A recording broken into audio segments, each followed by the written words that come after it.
welcome you all to Trek Wars.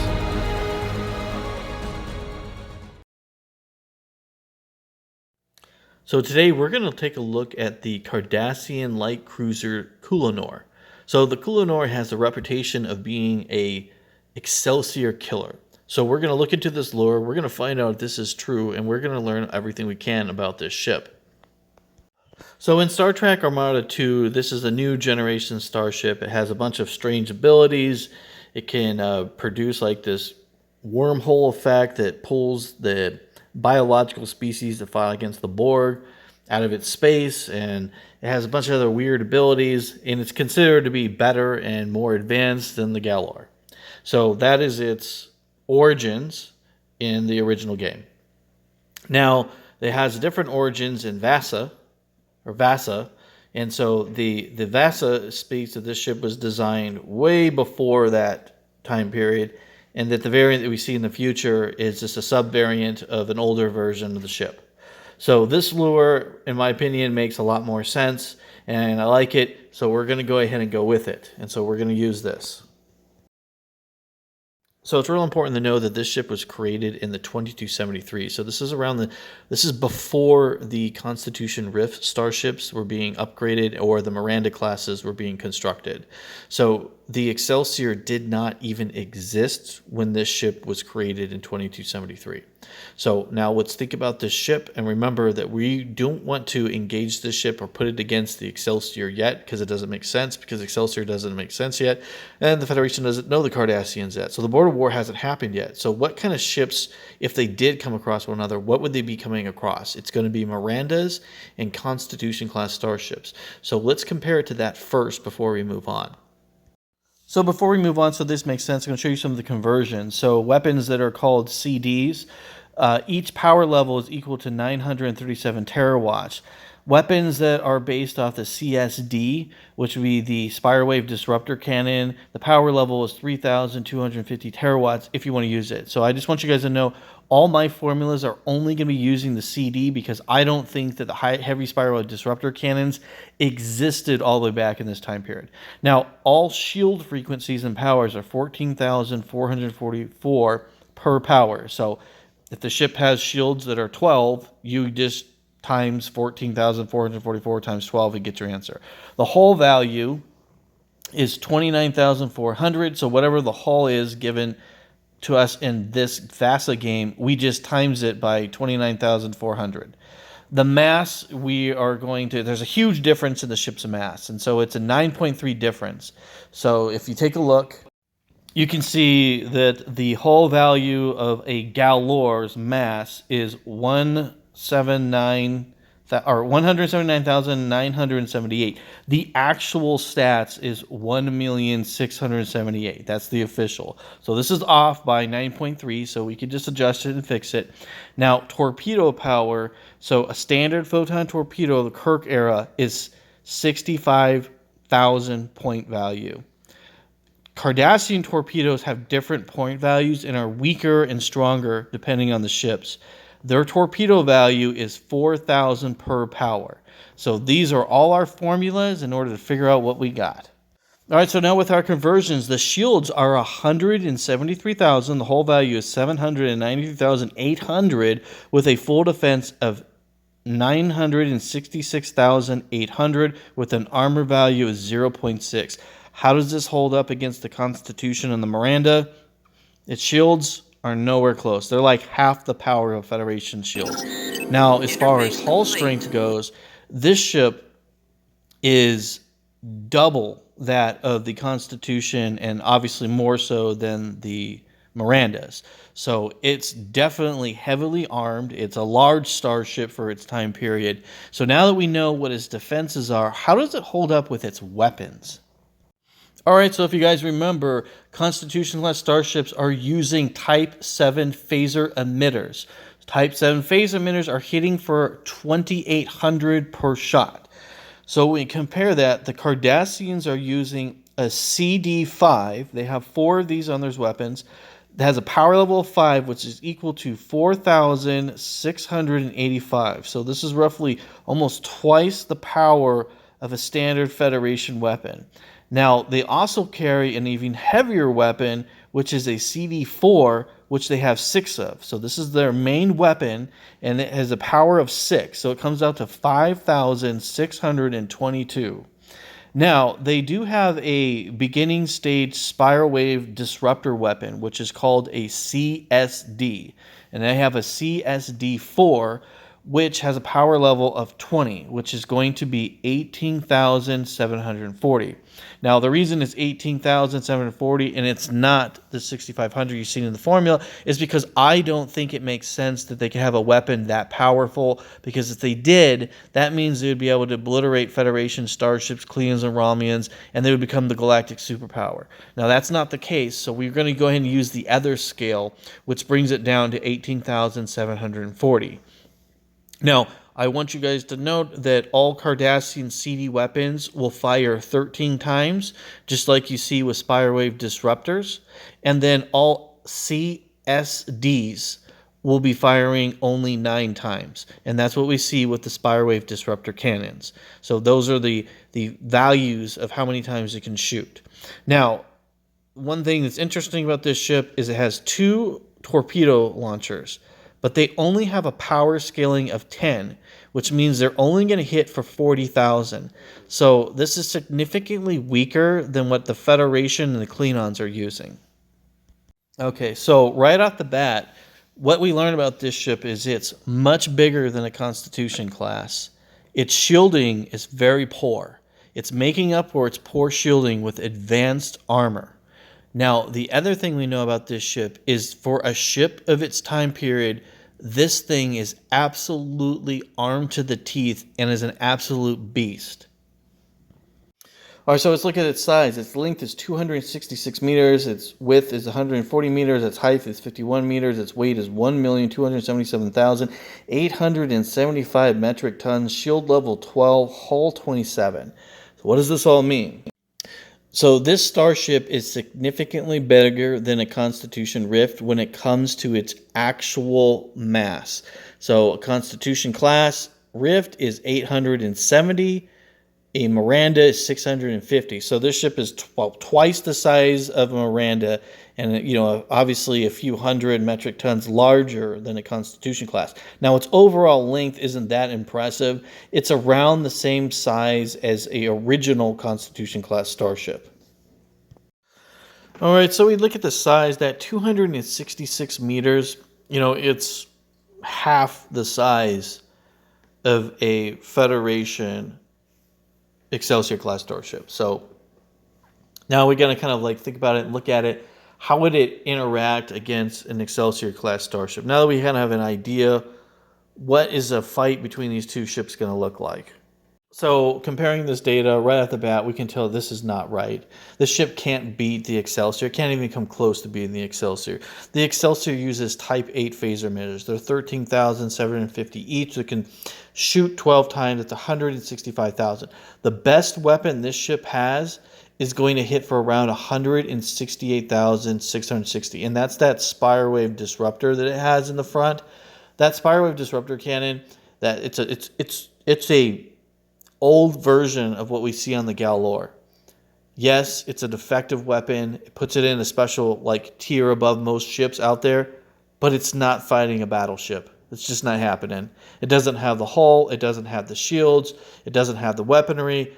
I don't think that this is possible at all.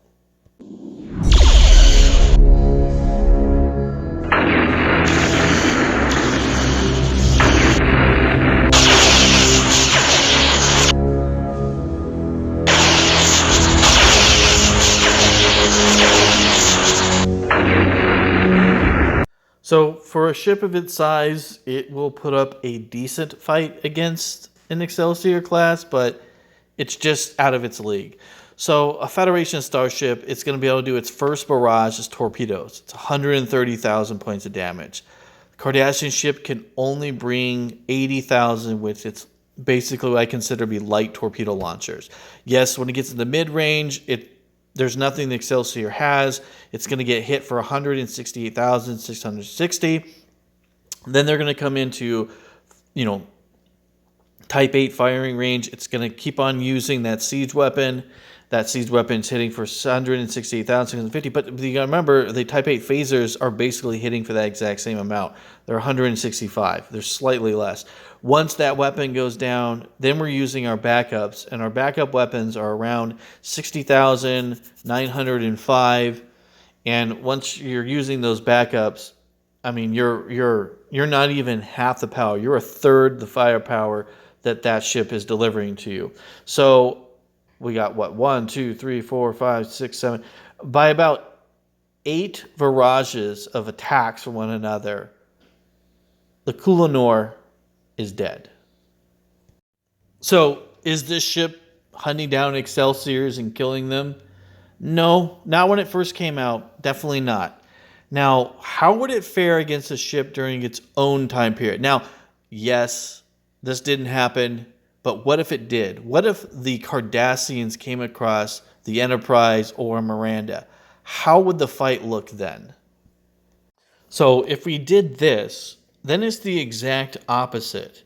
Then the Kulinor is going to wipe those ships out. So a Miranda and a Constitution are very similar when it comes to, size and stuff and weaponry.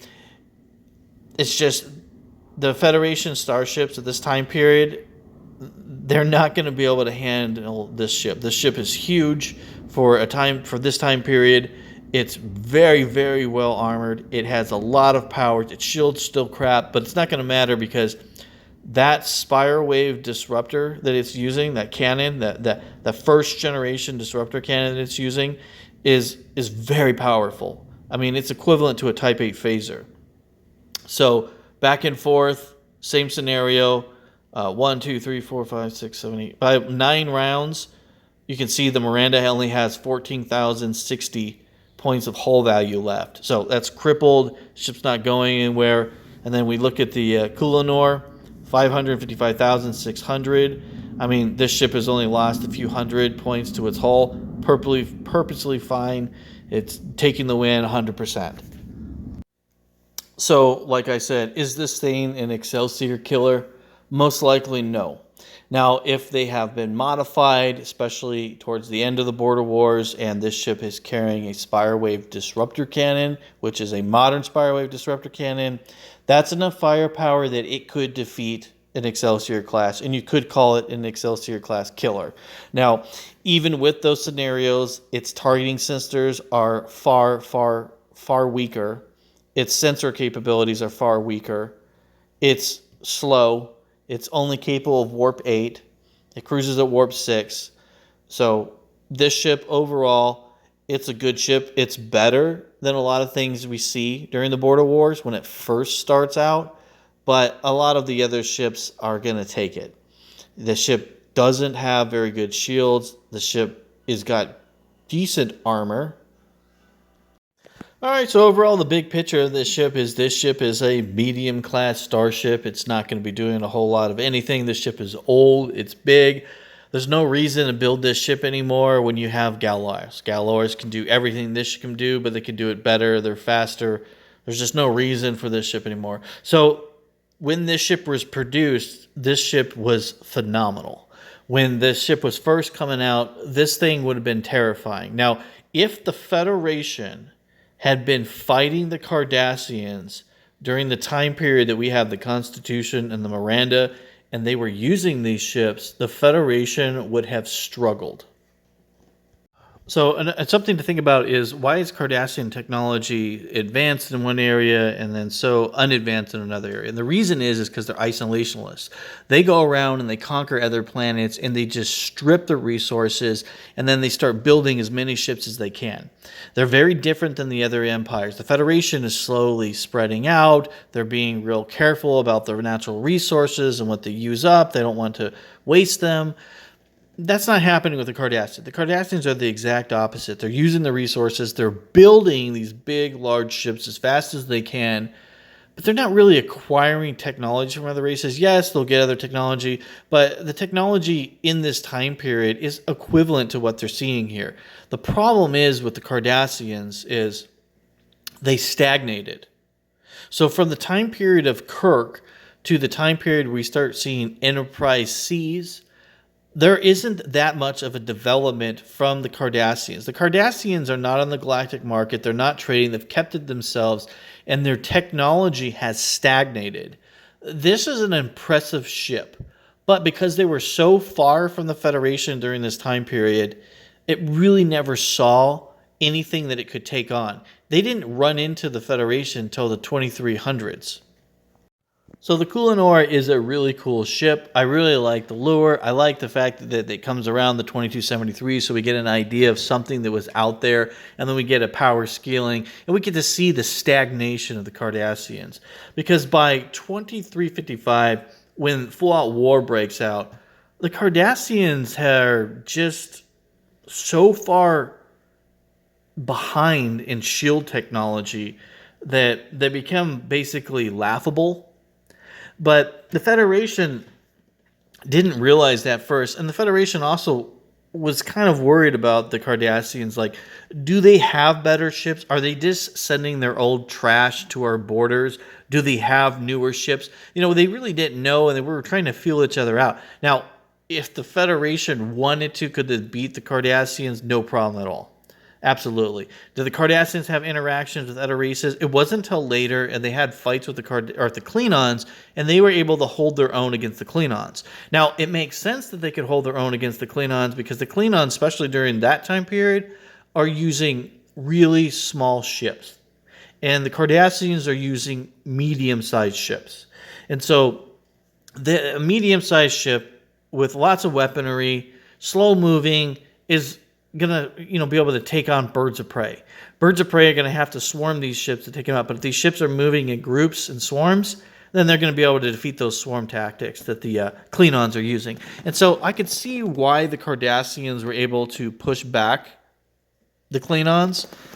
And then on the other spectrum is the minor races, the crap races that they're out there conquering and defeating. Like, their ships were so much stronger than those other races that they didn't really even realize there was anyone out there that could take them on. So that's the biggest problem about this ship in its time period when it came out, is that they were just too cocky. They thought that they could just take on anything. And that arrogance was the downfall of the Cardassian Empire. So the question is, what is this ship doing during the actual border wars? It became a light cruiser at this point. The ship was just there to support Galors. It might have been a lead ship in a small raiding party, but it's not going to do a whole lot. The ship's weaponry is outdated by this point. This torpedo technology on this ship is subpar at best. The ship has been relegated probably to troop transport and was probably being used for just to supplement the forces.